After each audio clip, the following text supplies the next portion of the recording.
Now I'm going to show you squat jumps and the variations. And so I'll start you with the simplest form of this and progress you to more difficult versions. I'm shooting this video in particular for the dance population who follows us, trying to stay explosive. I know many seasons have been disrupted, and so if you're trying to stay explosive as we try to figure out how long these shutdowns are going to last, the squat jumps are a good way of achieving that. This also works for a general population client who is more advanced, is already doing some sort of plyometric work in their training, box jumps, hurdle hops, those types of things, bounds. I wouldn't start this if you're new to working out. I suspect a lot of people are at home and they will be working out for the first time maybe. This is not where I would start. You want to start with the squat, lunge, step up variations. But if you're more advanced and you have power in your program already, this is a good place to start. This is a good exercise to incorporate. The other thing I want to say is connective tissue adapts more slowly than muscle tissue. So this is another reason why I don't advocate people who are just starting to work out begin exercising with something like this. You want to let your muscle tissue adapt.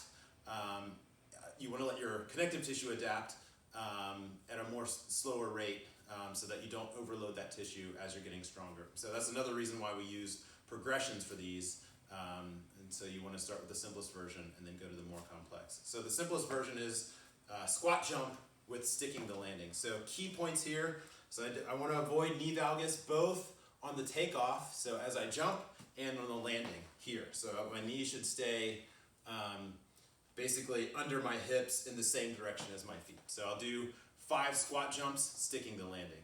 Coil the spring, good tight core. Use my arms as a driver as I go up. Stick the landing.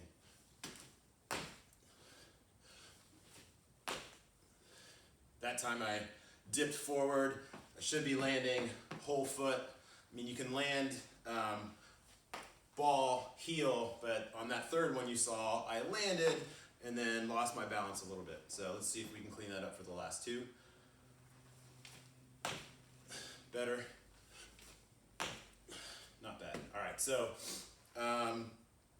next we're gonna add a little jump. So we did the squat jump, stuck the landing. Now we add a hop or a little jump.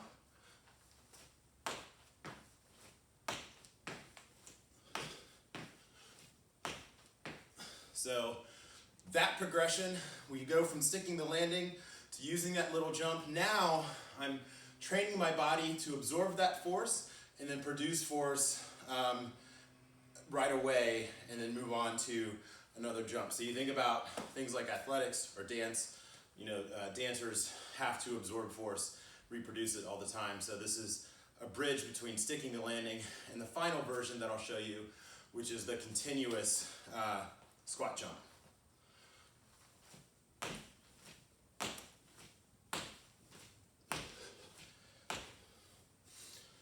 So that's the final version in the progression. If you have weights at home, you could do that squat jump holding a dumbbell. You can weight it, but don't go crazy on how heavy you make that, and make sure that your form is perfect. Squat jump, sticking the landing, squat jump with a mini jump, continuous squat jump. Give those a shot, and you want to do these first in your workout. So again, if you're new to fitness, I wouldn't start with these. If you are more advanced or you're a dancer, this is the first exercise in your workout. So do power first, then strength, and then some of the assistant stuff as you're